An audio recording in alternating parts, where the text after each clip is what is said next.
हर हर महादेव। ओम शिवं नमस्तुभ्यम। ओम नमः शिवाय।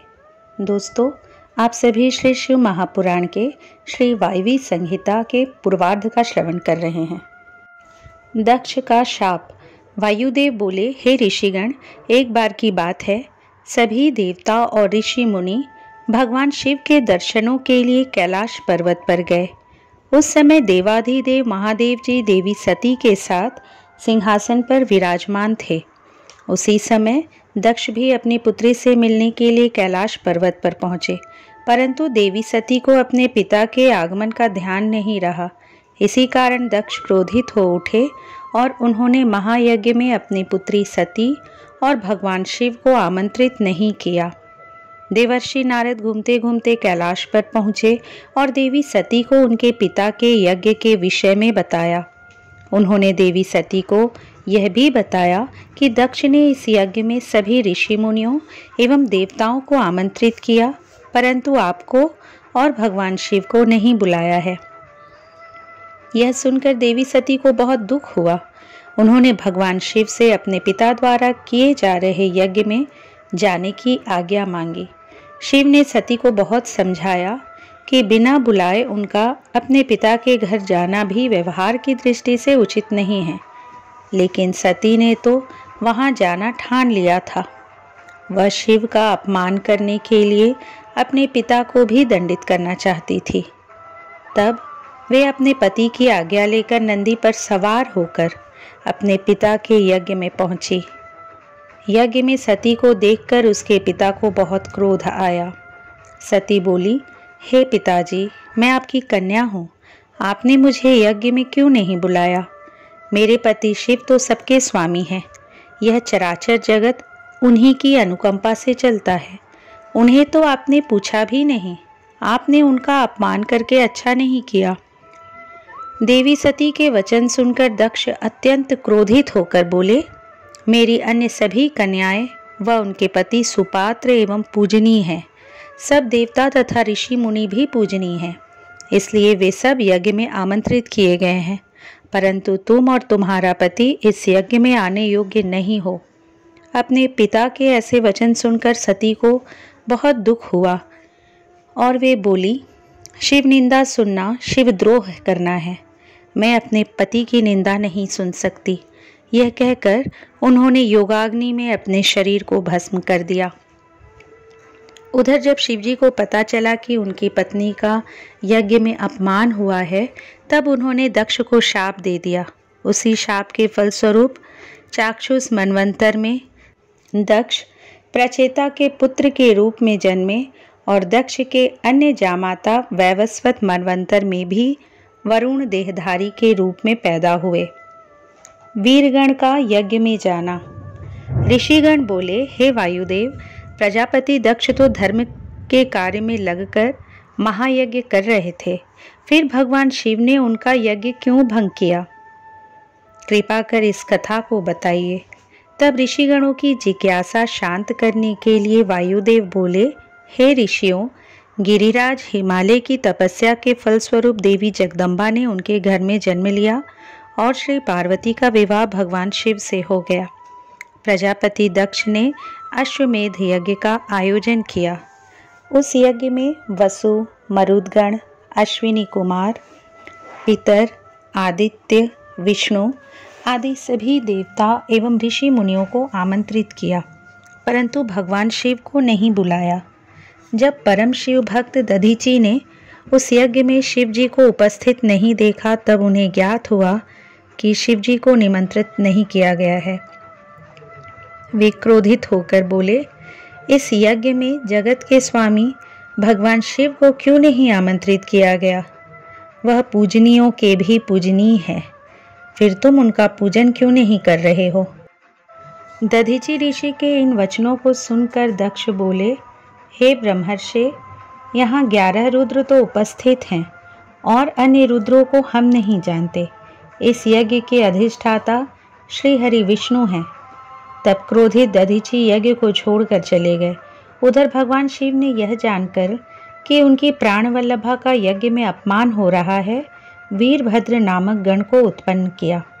वीरभद्र हाथ जोड़कर शिवजी को प्रणाम करके उनकी स्तुति करते हुए बोला, हे देवाधिदेव, मेरे लिए क्या आज्ञा है? भगवान शिव ने उसे आदेश देते हुए कहा, हे वीरभद्र, तुम अपने योद्धाओं के साथ प्रजापति दक्ष के यज्ञ में जाओ और यज्ञ का विध्वंस कर दो, फिर दक्ष को भी नष्ट कर देना। देवाधिदेव की यह आज्ञा पाकर वीरभद्र ने अपने शरीर से हजारों करोड़ों गण उत्पन्न किए। फिर आनंद पूर्वक यज्ञ का विध्वंस करने के लिए सेना सहित चल पड़ा। दक्ष यज्ञ का वर्णन। वायुदेव बोले, हे ऋषिगण, वीरभद्र अपने गणों के साथ प्रजापति दक्ष के यज्ञ में पहुंच गए। उस समय वेद मंत्रों के घोष से पूरा यज्ञ मंडप गूंज रहा था। वहां पहुंचकर वीरभद्र ने सिंह गर्जना की। वीरभद्र की इस भीषण गर्जना से हाहाकार मच गया। देवता एवं ऋषि मुनि अपनी प्राण रक्षा के लिए इधर उधर भागने लगे। सारी भीड़ तितर बितर हो गई, परंतु दक्ष पूर्ववत ही यज्ञ में बैठा रहा। वीरभद्र जब प्रजापति दक्ष के सामने पहुंचा तो वह क्रोध भरे स्वर में बोले, तुम कौन हो और यहाँ पर क्यों आए हो? यहाँ से शीघ्र ही चले जाओ, अन्यथा अच्छा नहीं होगा। प्रजापति दक्ष के वचन सुनकर वीरभद्र बोला, ऐ मूर्ख दक्ष, तुम्हें अत्यधिक विद्वान मानते हैं। तुम वेद शास्त्र के ज्ञाता हो, लेकिन मुझे तो ऐसा नहीं लगता। मुझे तो तुम अहंकार का मूर्त रूप दिखाई दे रहे हो। इस अहंकार ने तुम्हारी सोचने विचारने की शक्ति को हर लिया है। मैं तुम्हारी उसी बुद्धि को सही करने आया हूँ। जिस मंत्र द्वारा तुमने देवाधिदेव सर्वेश्वर कल्याणकर्ता भगवान शिव का पूजन नहीं किया, अब उसका उच्चारण बार बार क्यों कर रहे हो? फिर वह फुफकारता हुआ विष्णु जी एवं अन्य देवताओं की ओर मुख करके बोला, क्या तुम देवताओं की भी मति मारी गई है या तुम्हें भी अपने बल का अभिमान हो गया है? जो त्रिलोकीनाथ भगवान शिव का अनादर देखकर भी चुपचाप मूक दर्शक बने खड़े हो। दक्ष को समझाने की जगह तुम भी उसकी हाँ में हाँ मिला रहे हो। यहाँ मैं तुम्हारा घमंड नष्ट करने के लिए ही आया हूँ। यह कहकर वीरभद्र ने अपनी आँखों से अग्नि प्रकट की, जिससे यज्ञ मंडप जलने लगा। उसने वहां उपस्थित सभी यज्ञकर्ताओं को रस्सी से बांध दिया। यज्ञ पात्र तोड़ डाले। वीरभद्र के अन्य गण देवताओं को मारने लगे और यज्ञ भूमि में उपद्रव करने लगे। उन्होंने पूरा यज्ञ तहस नहस कर दिया। सभी अपनी प्राण रक्षा के लिए इधर उधर भागने लगे। श्री हरि विष्णु एवं वीरभद्र का युद्ध। वायुदेव बोले, हे मुनियों, वीरभद्र एवं उनके गणों का उपद्रव देखकर सभी देवता भयभीत होकर इधर उधर भागने लगे, परंतु वीरभद्र का संकेत समझकर उनके गणों ने सभी को चारों ओर से घेर लिया। सब भागने में असमर्थ थे। वीरभद्र हाथों में त्रिशूल लेकर सब देवताओं पर प्रहार कर रहे थे। वीरभद्र ने सरस्वती की नासिका, अदिति का हाथ, अग्नि की बाहु, भगदेव की आंखें, पूषा के दांत तोड़कर घायल कर दिया। इस प्रकार का दृश्य देखकर सभी भयभीत थे। दक्ष ने श्रीहरि विष्णु से यज्ञ की रक्षा करने की प्रार्थना की। तब भगवान विष्णु वीरभद्र के साथ युद्ध करने के लिए आगे आए। तभी वीरभद्र के सामने एक दिव्य रथ आ गया। उसी समय शंख बजने लगे। युद्ध का आरंभ होने पर सब देवता एवं ऋषिगण वहां वीरभद्र और श्री हरि विष्णु का युद्ध देखने लगे। श्री हरि ने शारंग धनुष पर बाण चढ़ाकर वीरभद्र पर प्रहार किया तो वीरभद्र ने भी अपने धनुष पर टंकार की। दोनों ओर से भयानक बाण वर्षा होने लगी। वीरभद्र द्वारा चलाए गए एक भयानक तीर ने श्री हरि विष्णु को मूर्छित कर दिया। वे पृथ्वी पर गिर पड़े। कुछ देर पश्चात होश में आने पर वे पुनः युद्ध करने लगे। वीरभद्र ने विष्णु जी के सभी वारों को बेकार कर दिया। फिर विष्णु जी व उनके वाहन गरुड़ को भी घायल कर दिया। तब क्रोधित होकर विष्णु जी ने सुदर्शन चक्र उठा लिया और उसे वीरभद्र पर चलाया, परंतु शिव जी की कृपा से वह चल ही नहीं पाया। देवताओं पर शिव कृपा। तत्पश्चात वीरभद्र के अन्य गणों ने भी सभी देवताओं को बंदी बना लिया। तब ब्रह्मा जी वीरभद्र से प्रार्थना करने लगे कि देवताओं को दंड ना दे। तब वीरभद्र उन सब देवताओं को बांधकर शिवजी के पास ले गए। शिवजी के समक्ष पहुंचकर श्री विष्णु बोले, हे देवाधिदेव, आप सत्व गुण, रजोगुण और तमोगुण के स्वामी हैं, सब विद्याओं के भंडार हैं और अभिमानियों के अभिमान का नाश करने वाले हैं। आप ही दुखियों के दुखों को दूर करने वाले हैं। ब्रह्मा जी बोले, हे कृपा निधान, आपके भक्त वीरभद्र ने दक्ष का यज्ञ पूरा तहस नहस कर दिया है। उसने अनेक देवताओं को घायल कर दिया है। वीरभद्र ने प्रजापति दक्ष को भी मार दिया है। प्रभु, हम सब हाथ जोड़कर आपकी शरण में आए हैं।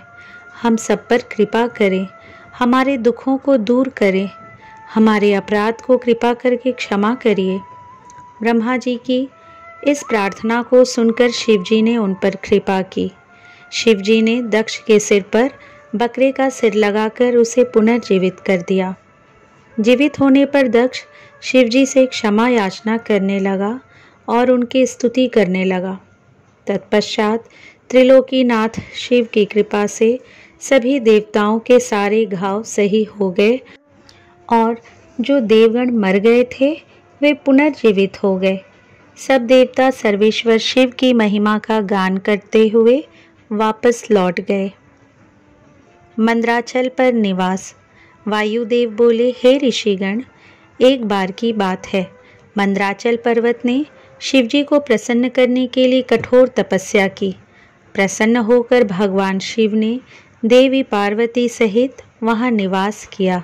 उस समय मंद्राचल पर्वत अनेक मणियों से चमकता हुआ अनेक गुफाओं से शोभायमान हो रहा था। शिवजी पार्वती जी के साथ वहाँ अनेक लीलाएं रचने लगे। इस तरह बहुत समय बीत गया। दूसरी ओर संसार में प्रजा का विकास तेजी से हो रहा था।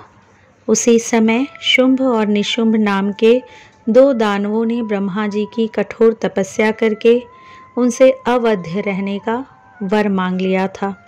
ब्रह्मा जी ने वर देते हुए कहा कि यदि तुम जगदम्बा के अंश से उत्पन्न कन्या को पाने की अभिलाषा करोगे तो निश्चय ही तुम्हारा विनाश हो जाएगा। तब उन्हें वर देकर ब्रह्मा जी अंतर्धान हो गए। वरदान पाकर शुंभ निशुंभ बलवान होने के साथ साथ अभिमानी भी हो गए थे। उन्होंने देवताओं पर आक्रमण करके देवताओं को हरा दिया और इंद्र के स्वर्गासन पर अपना कब्जा कर लिया। दोनों ने धर्म का नाश करना शुरू कर दिया। पूरा संसार उनके अत्याचारों से दुखी हो रहा था। सब देवता दुखी होकर भगवान शिव की शरण में गए। तब शिवजी ने उन्हें आश्वासन देकर भेज दिया। इस कार्य को करने के लिए देवी पार्वती को क्रुद्ध करना आवश्यक था। इसलिए शिवजी ने स्त्रियों की बुराई करनी शुरू कर दी। तब क्रोधित होकर देवी बोली, हे स्वामी, आपको मेरा सांवला रंग नहीं सुहाता है, इसलिए आप ऐसी बातें कर रहे हैं। अब मैं जा रही हूँ और ब्रह्मा जी की तपस्या करूँगी। यह कहकर क्रोधित देवी पार्वती वहाँ से चली गई। काली का उत्पत्ति। वायुदेव बोले, इस प्रकार क्रोधित होकर देवी वहाँ से चली गई। फिर वे अपने माता पिता से मिलने के लिए हिमालय पहुँची और फिर उनका आशीर्वाद लेकर तपस्या करने के लिए चली गई। परम दिव्य और मनोरम स्थान देखकर वे तपस्या में बैठ गई। वे प्रतिदिन स्नान करके धूप दीप आदि से पूजन करती और मन में ब्रह्मा जी का स्मरण करते हुए उनकी आराधना करनी आरंभ कर दी। एक दिन भगवती तपस्या में लीन थी। उसी समय एक उग्र सिंह वहां आ गया, परंतु देवी के तेज के प्रभाव से वह आगे न बढ़ सका। वह दिन रात मूर्ति बनकर वहीं देवी के सामने खड़ा रहा। उसे देखकर देवी ने सोचा कि यज्ञ सिंह हिंसक जानवरों से मेरी रक्षा करने के लिए यहाँ खड़ा है। देवी की कृपा दृष्टि से वह सिंह पापों से मुक्त हो गया और देवी की सेवा में लग गया। दूसरी ओर सभी देवता दैत्यों द्वारा किए जा रहे उपद्रव से बहुत दुखी थे।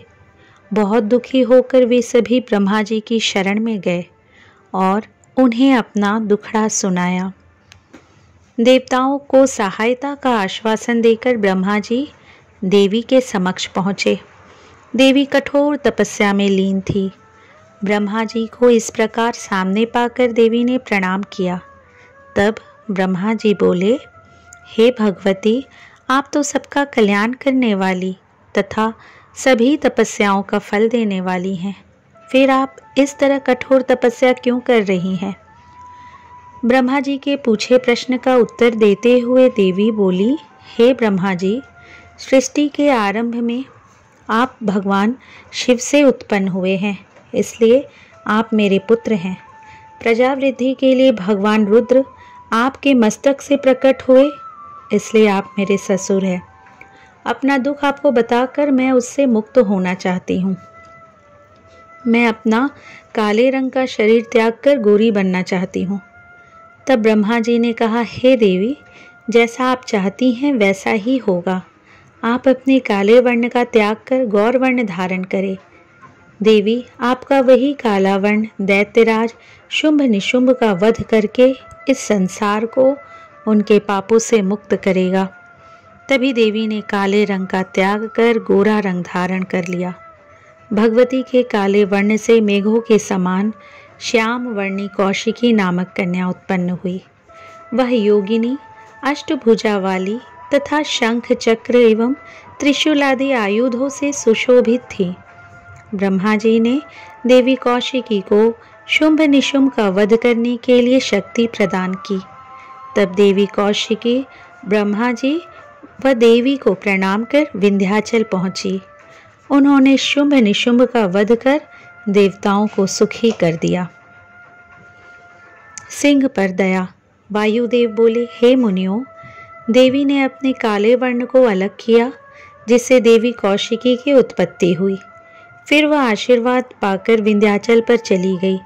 तब देवी ने ब्रह्मा जी से कहा, हे ब्रह्मा जी, यह सिंह मेरा परम भक्त है। इसने मेरी अन्य हिंसक जीवों से रक्षा की है, इसलिए इसे मैं अपने साथ ले जाना चाहती हूँ। कृपा कर मुझे आज्ञा प्रदान करें। देवी की बात सुनकर ब्रह्मा जी बोले, देवी, मुझे तो यह कोई कपटी दैत्य लगता है जो सबको धोखा देने के लिए रूप बदल कर आया है, इसलिए आप इसे यहीं छोड़ दीजिए। ब्रह्मा जी के वचन सुनकर देवी गौरी बोली, हे ब्रह्मा जी, यह सिंह मेरी शरण में आया है और मेरी सेवा में दिन रात लगा रहता है, इसलिए मैं इसे छोड़ नहीं सकती। ब्रह्मा जी बोले, देवी, यदि यह आपका परम भक्त है तो यह अवश्य ही निष्पाप होगा। आप जैसा उचित समझे करें। यह कहकर ब्रह्मा जी अंतर्धान हो गए और देवी अपने सिंह पर सवार होकर भगवान शिव के पास वापस लौट आई। गौरी मिलाप। वायुदेव बोले, हे ऋषियों, देवी ने वहां पहुंचकर भगवान शिव के चरणों की वंदना की। उन्हें इस प्रकार सामने पाकर शिवजी बहुत प्रसन्न हुए और उन्होंने देवी को हृदय से लगा लिया। तब शिवजी बोले, हे प्राणेश्वरी, आपका और मेरा प्रेम साधारण नहीं है। हमें एक दूसरे से विद्वेष नहीं रखना चाहिए, क्योंकि हम ही जगत के कारण और आधार है। हमें कभी भी अलग नहीं होना चाहिए। देवी, मुझे आपका रूप बहुत प्रिय है। आपके काले या गौर वर्ण से कुछ नहीं होता, क्योंकि मैं आपसे आत्मिक प्रेम करता हूँ। अपने स्वामी भगवान शिव के ये वचन सुनकर देवी बोली, हे देवाधिदेव, आपकी कृपा से मैंने अपने श्याम वर्ण से देवी कौशिकी को उत्पन्न किया, जिसने अपने बल और पराक्रम से शुंभ और निशुंभ नामक महादैत्यों का संहार किया है। उसकी आराधना से मनुष्यों को तुरंत फल की प्राप्ति होगी तथा देवता भी उसकी पूजा किया करेंगे। भगवान, मेरी तपस्या में सिंह ने मेरी रक्षा की, जिसे मैं साथ लाई हूँ और उसे अपना द्वारपाल बनाना चाहती हूँ। देवी भगवती की प्रार्थना सुनकर भगवान शिव ने सिंह को द्वारपाल नियुक्त कर दिया। देवी ने सुंदर वस्त्र आभूषणों से श्रृंगार करके अपने स्वामी के समीप आसन ग्रहण किया। वे भगवान शिव के साथ ऐसी सुशोभित हो रही थी मानो आभा चंद्र के सौंदर्य को निखार रही हो और संध्या ने सूर्य का आलिंगन कर लिया हो। सोम, अमृत, अग्नि का ज्ञान। वायुदेव बोले, हे ऋषिगणों, भगवान शिव का रूप तेज युक्त होने के कारण अग्नि समान है और देवी गौरी का रूप शांत, अमृत के समान चंद्र रूप है। शांत में इस तेज में अमृत ही अमृत है। यह विद्या एवं फल रस सभी प्राणियों में विद्यमान है। सूर्य रूप और अग्नि रूप के कारण तेज दो प्रकार का होता है। जल रूप और सोम रूप के कारण रस वृत्ति दो प्रकार की होती है। विद्युत रूप वाला तेज है और मधुरता रस है। तेज और रस सभी चराचर जीवों में होता है। अमृत की उत्पत्ति अग्नि से होती है, इसलिए सुख की कामना के लिए अग्नि में अमृत की आहुति दी जाती है। हवि के लिए अन्न होता है और अन्न वृद्धि के लिए वर्षा होती है, तभी हवि वृत्ति देने वाली कही जाती है। अग्नि तथा अमृत संसार को धारण किए हैं। अग्नि जलकर सोम रूपी अमृत तक पहुंचाती है, इसलिए कालाग्नि नीचे जलाई जाती है और ऊपर से शक्ति सोम में अमृत टपकाती है। संसार के नीचे शक्ति है और ऊपर सदाशिव विद्यमान है। ये दोनों ही संसार को चलाने वाले हैं। एक बार इसी अग्नि ने संसार को जलाकर भस्म कर दिया था, इसलिए यह भस्म अग्नि वीर्य कहलाई। इस भस्म में अग्नि मंत्र बोलकर स्नान करने वाला मनुष्य सांसारिक बंधनों से शीघ्र ही मुक्त हो जाता है। 6 मार्गों का वर्णन। वायुदेव बोले, हे ऋषिगण, भगवान शिव और देवी पार्वती का रूप प्राकृतिक एवं मूर्त दो प्रकार का है। स्थूल चिंता रहित और सूक्ष्म चिंता सहित है। सब कार्यों को पूर्ण करने की शक्ति प्रकृति के पास है। इसे परमा देवी कुंडलिनी माया कहा जाता है। यह 6 मार्गों वाली है, जिनमें 3 शब्द हैं और 3 उनके अर्थ हैं। ये परा प्रकृति के भेद हैं। सांख्य योग सब कलाओं में परिपूर्ण है। 6 भागों में विभक्त यह पराशक्ति भाव सत्व और शिव तत्व से व्याप्त है। शक्ति से आरंभ करके पृथ्वी तक सभी शिव तत्व से ही उत्पन्न हुए हैं। जिस प्रकार घड़ा मिट्टी से बना होता है, उसी प्रकार हर वस्तु का निर्माण शिव तत्व से हुआ है। 5 तत्वों से शुद्ध होने पर प्राण शिव तत्व के उत्तम स्थान को पा लेता है। विद्या कला से विश्वेश्वर की शुद्धि होती है। ऊर्ध्व मार्ग से शांति कला शुद्ध होती है। संसार का आधार रूप होकर जो शक्ति आज्ञा परा शैवी चित्र रूपा परमेश्वरी देवी है, उसे त्रिलोकीनाथ भगवान शिव ने संपूर्ण जगत में स्थिर कर रखा है। भगवान शिव पुरुष हैं और शक्ति स्त्री हैं। ये दोनों परस्पर पति पत्नी हैं, परंतु कई विद्वान इन्हें एक रूप ही मानते हैं। पराशक्ति शिवजी की आज्ञा से 3 गुण वाली है और कार्य के भेद 3 प्रकार के होते हुए 6 मार्ग में विभक्त हो जाते हैं। ये शब्द व अर्थ रूप हैं तथा पूरे संसार में व्याप्त हैं। महेश्वर के सगुण और निर्गुण भेद।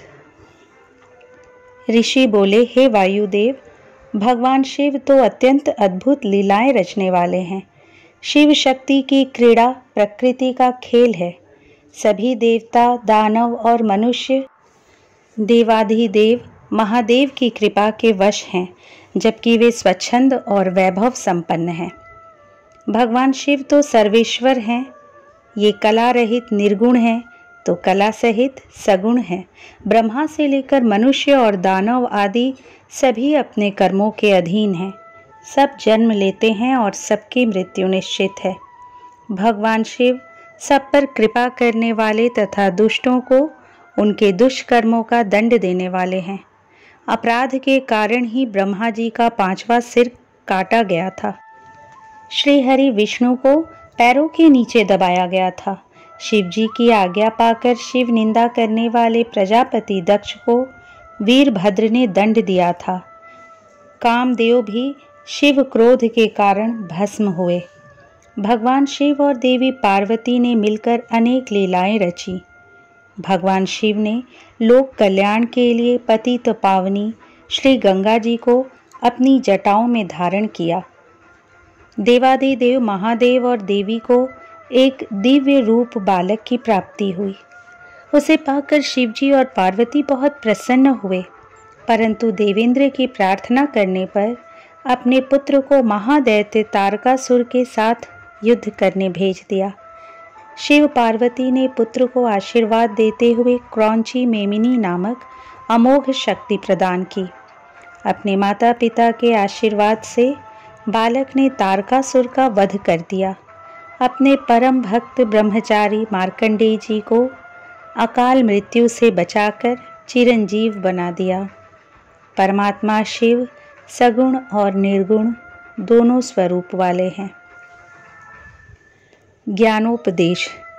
वायुदेव बोले, हे मुनियों, सज्जनों को सिर्फ भगवान शिव से ही प्रीति रखनी चाहिए, किसी अन्य से नहीं। भगवान शिव तो सर्वज्ञाता हैं। उनका अनादर करने वाले मनुष्य को संसार में कहीं भी सुख प्राप्त नहीं हो सकता। हम परमात्मा की साकार व निराकार मूर्ति दोनों की आराधना करते हैं, परंतु निराकार मूर्ति का ध्यान नहीं किया जा सकता, इसलिए शिव मूर्ति उसका साकार शिव रूप है। साधना के द्वारा ही ईश्वर का साक्षात्कार होता है। मूर्ति का चेतन रूप परमात्मा है, जो अगाध श्रद्धा भाव से प्रसन्न होकर दर्शन देने वाले हैं। आत्मा को सांसारिक मोह माया से शिव तत्व ही मुक्त कराता है। सुख दुख तो कर्मों का फल है। ज्ञान द्वारा ही इंद्रियों का निग्रह होता है तथा भक्ति द्वारा सिद्धि प्राप्त होती है। आराधना साहस में वृद्धि करती है। ईश्वर की इच्छा को सर्वोच्च माना गया है और सभी को उसी मार्ग का अनुसरण करना चाहिए। श्रेष्ठ कार्य करना हमारा कर्तव्य है। हमें अपने आराध्य का सदा पूजन करना चाहिए। त्रिलोकीनाथ कल्याणकारी भगवान शिव के संयोग से आत्मा शुद्ध हो जाती है। अज्ञानी भगवान शिव की भक्ति करके अपनी आत्मा के अंधकार को दूर करते हैं। भगवान शिव की प्रेम रूपी लौ मनुष्य को शिव रूप कर देती है। क्षमा, चतुरता, मित्रता के संयोग से मानसिक वृत्ति गुण और दोष का कारण होती है। संसार से मुक्ति की कामना करने वाले अनुग्रह को अपनाते हैं। भगवान शिव अपने भक्तों पर सदा कृपा करते हैं। वे अपने भक्तों की सभी कामनाओं को पूरा करते हैं। जीव इस संसार में परतंत्र होकर अनेक दुखों को भोगता है, परंतु शिव जी की कृपा से ही वह स्वतंत्र हो जाता है। जीवात्मा तो अजर अमर है।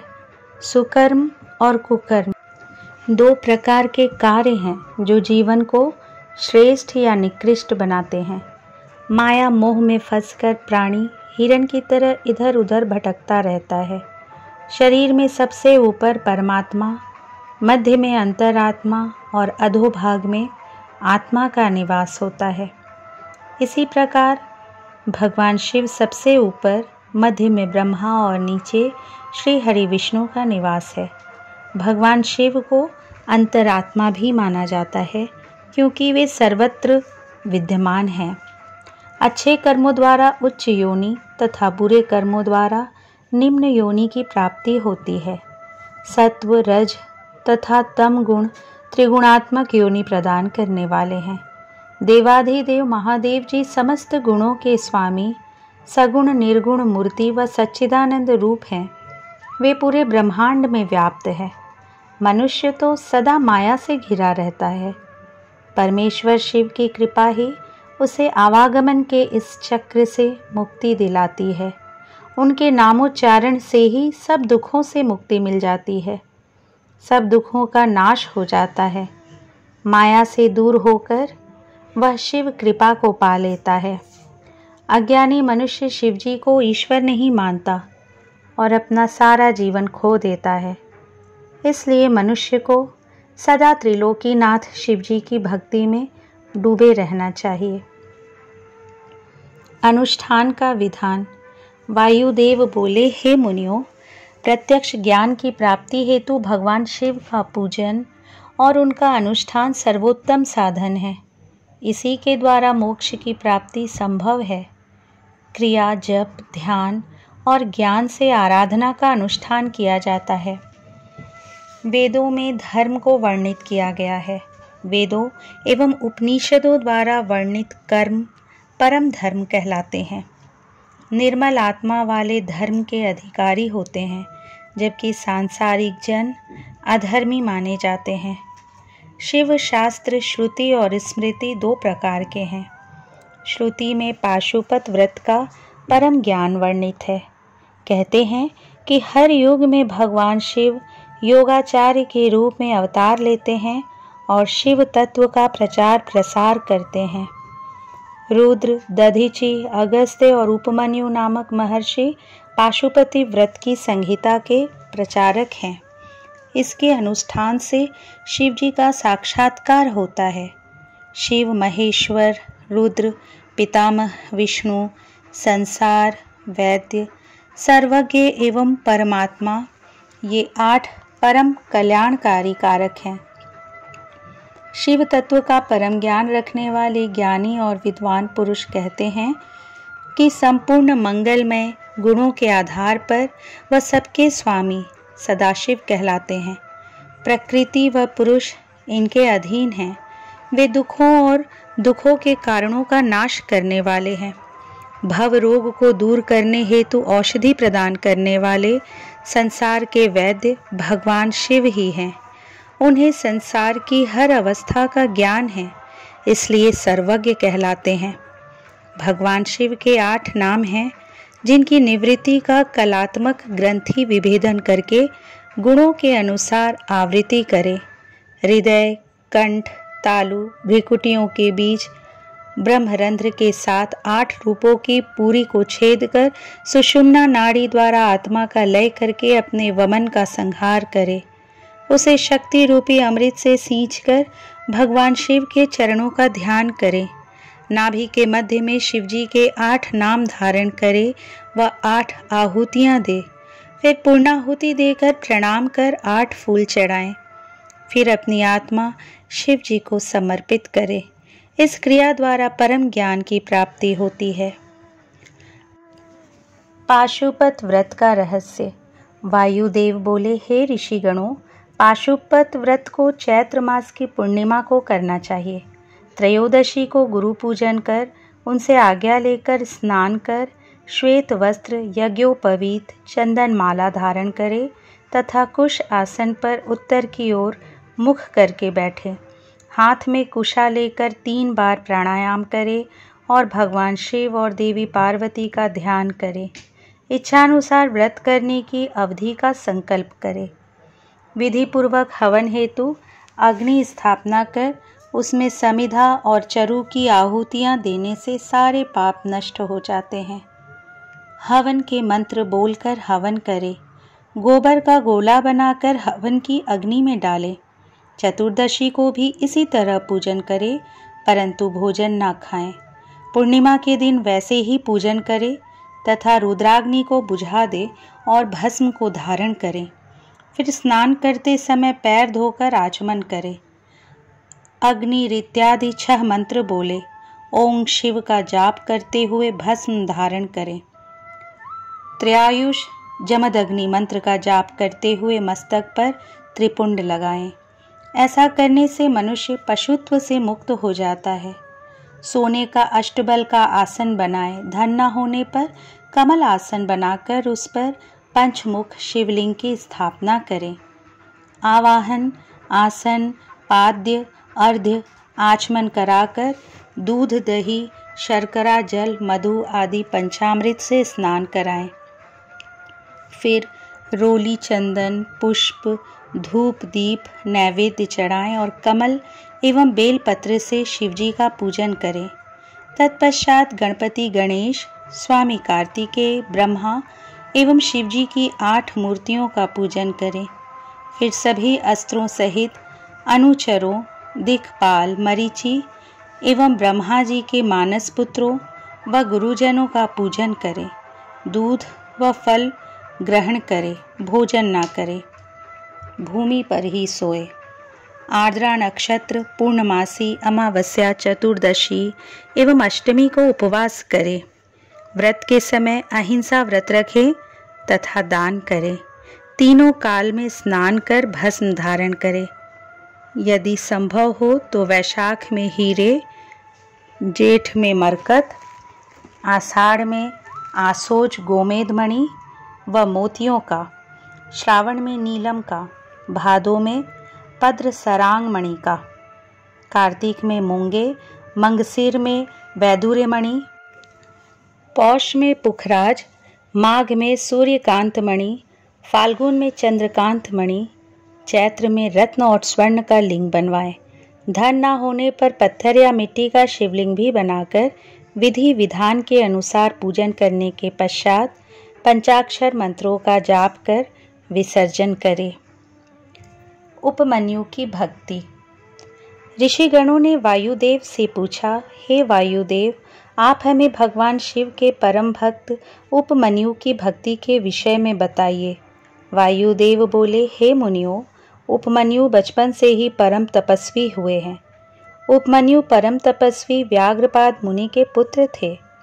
भगवान शिव की परम भक्ति के कारण ही इन्हें शिव पुत्र कार्तिक एवं गणेश के समान शास्त्रों एवं ज्ञान की प्राप्ति हुई। उपमन्यु अभी छोटे बच्चे थे। उनकी माँ उनके पीने के लिए दूध का प्रबंध भी नहीं कर पाती थी। एक दिन जब उपमन्यु दूध पीने के लिए हठ करने लगे तो माँ ने भुने पीसे अनाज का आटा घोल कर दिया। उपमन्यु ने उसे पीने से मना कर दिया। वह जान चुका था कि उसकी माँ दूध के नाम पर जो दे रही है वह दूध नहीं है। उपमन्यु ने कहा, यह दूध नहीं है माँ, मुझे दूध चाहिए, मैं दूध ही पीऊँगा। अपने पुत्र की बातें सुनकर माता की आंखों में आंसू आ गए और वह बोली, पुत्र, शिव भक्ति के बिना किसी भी वस्तु की प्राप्ति नहीं होती। इस संसार में सब कुछ उन्हीं की इच्छा से होता है। भला हम वनों में रहने वालों को दूध कहाँ से मिलेगा? तुम रोना बंद करो, इससे मुझे दुख पहुँचता है। तब अपनी माता के इस प्रकार के वचनों को सुनकर वह बालक उपमन्यु बोला, माते, मैं शिवजी को प्रसन्न करके ही दूध प्राप्त करूँगा। तब माता बोली, बेटा, भगवान शिव तो सर्वत्र विद्यमान हैं। वे ओम नमः शिवाय मंत्र द्वारा प्रसन्न होते हैं। माता ने समझाकर उपमन्यु को शांत कर दिया, परंतु बालक का जिज्ञासु मन शांत न हुआ। उसने अपने मन में शिव जी के दर्शन करने का निश्चय कर लिया था। उस रात जब वह अपनी माता के साथ सोया हुआ था, तभी उसकी आंखें खुली और उसे लगा जैसे शिवजी उसे बुला रहे हैं। वह रात को ही घर से निकल गया। बालक ओम नमः शिवाय का जाप करता हुआ वनों में चला गया। उसे न तो वन में भटक जाने का भय था, न ही किसी हिंसक पशु द्वारा खा लिए जाने की चिंता थी। उसके मन में तो उस समय सिर्फ और सिर्फ भगवान शिव के साक्षात्कार का ही संकल्प था। चलते चलते ही रास्ते में उसे एक शिवालय दिखाई दिया। बालक उपमन्यु ने शिवालय में प्रवेश किया और ओम नमः शिवाय का जाप करते हुए शिवजी की मूर्ति से लिपट गया। मूर्ति से लिपटकर वह रोता रहा। इस प्रकार 3 दिन बीत गए। बालक बेहोशी में भी मंत्र का जाप करता रहा। एक पिशाच ने उस बालक को बेहोश देखा तो वह अपनी भूख शांत करने के लिए उसे उठा ले गया, परंतु शिव कृपा से एक सांप ने आकर पिशाच को डस लिया। जब वह होश में आया तो अपने को शिव मूर्ति के सामने न पाकर वह दुखी हुआ। उपमन्यु की कथा। वायुदेव बोले, हे ऋषिगणों, बालक उपमन्यु रोते हुए भगवान शिव को ढूंढने लगा। उस समय वह भूख और प्यास से व्याकुल था। भगवान शिव ने जब दिव्य दृष्टि से देखा कि उनका परम भक्त उपमन्यु उनके दर्शनों के लिए भटक रहा है तो वे तुरंत उठकर जाने लगे। तभी देवी पार्वती जी उन्हें रोककर पूछने लगी, स्वामी आप कहाँ जा रहे हैं? तब शिवजी बोले, देवी मेरा भक्त उपमन्यु मुझे पुकार रहा है। उसकी माँ भी रोती हुई उसे ही ढूंढ रही है। मैं वहीं जा रहा हूँ। शिवजी यह बता ही रहे थे कि सब देवता वहाँ आ पहुँचे। उन्होंने भगवान शिव पार्वती को प्रणाम किया और उनसे संसार में अमंगलकारक दुर्भिक्ष का कारण पूछा। तब शिवजी ने उन्हें बताया कि उपमन्यु की तपस्या पूरी हो चुकी है और मैं उसे ही वर देने जा रहा हूँ। तुम लोग अपने अपने स्थान को जाओ। यह कहकर शिवजी देवराज इंद्र का रूप धारण करके ऐरावत हाथी पर सवार होकर बालक उपमन्यु के पास गए। उपमन्यु ने हाथ जोड़कर देवेंद्र को प्रणाम किया। तब इंद्र के रूप में शिवजी बोले, बालक हम तुम्हारे तप से प्रसन्न हैं, मांगो क्या मांगना चाहते हो। उपमन्यु बोला, हे देवेंद्र आप मुझे भगवान शिव में भक्ति और श्रद्धा प्रदान कीजिए। यह सुनकर इंद्र रूपी शिव जानबूझकर अपनी निंदा करने लगे। यह सुनकर बालक उपमन्यु को क्रोध आ गया और उसने उन्हें उसी वक्त वहां से चले जाने के लिए कहा। उपमन्यु की शिव भक्ति से प्रसन्न होकर शिवजी ने उसे साक्षात दर्शन दिए। शिवजी को सामने पाकर उपमन्यु उनके चरणों में गिर पड़ा और उनकी स्तुति करने लगा। तब उसे गोद में लेकर शिवजी बोले, उपमन्यु मैं तुम्हारी भक्ति से बहुत प्रसन्न हूँ। मेरी कृपा से तुम्हारे सभी कष्ट दूर हो जाएंगे। तुम्हारा परिवार धनी हो जाएगा तथा तुम्हें दूध, घी और शहद आदि वस्तुओं की कोई कमी नहीं रहेगी। फिर शिव पार्वती ने उपमन्यु को अविनाशी ब्रह्म विद्या, रिद्धि सिद्धि प्रदान की और उन्हें पाशुपत व्रत का तत्व ज्ञान दिया और सदा यौवन संपन्न रहने का आशीर्वाद प्रदान किया।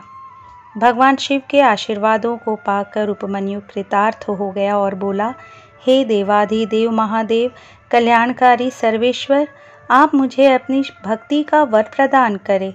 मेरी प्रीति आप में सदा बनी रहे। मैं संसार में आपकी भक्ति का ही प्रचार प्रसार करूं। शिव जी ने प्रसन्न होकर कहा, बालक जैसा तुम चाहोगे वैसा ही होगा। तुम्हारी सभी कामनाएं पूर्ण होंगी। यह कहकर शिवजी देवी पार्वती सहित अंतर्धान हो गए और उपमन्यु प्रसन्नतापूर्वक घर लौट आया। श्री वायवी संहिता संपूर्ण।